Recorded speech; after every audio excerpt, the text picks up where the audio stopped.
Counting మార్గదర్శకాలపై అసత్య ప్రచారం తిప్పుకోవటండి.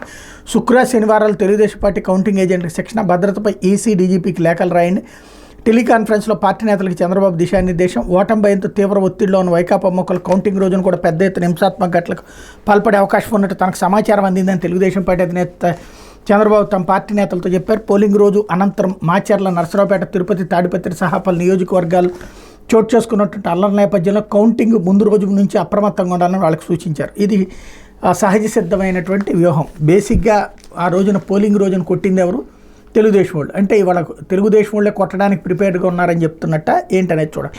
Counting రోజున అల్లర్లు చేయడానికి ఎవడో సిద్ధపడరు. కాకపోతే గెలిచిన వాళ్ళు అల్లరి చేస్తారేమో అన్నదే భయం నాకైతే మాత్రం. ఎందుకంటే గెలిస్తే వైసీపీ వాళ్ళు వెళ్ళి తెలుగుదేశం మీద దాడి చేయడం, తెలుగుదేశం వాళ్ళు గెలిస్తే కనుక వైసీపీ వాళ్ళ మీద దాడి చేయడానికి సిద్ధంగా ఉన్నారన్నటువంటి అంశమే కనబడుతుంది. ప్రతి 30 నిమిషాలకి ఒక రౌండ్ ఫలితం. తొలుత పోస్టల్ ఓట్లకి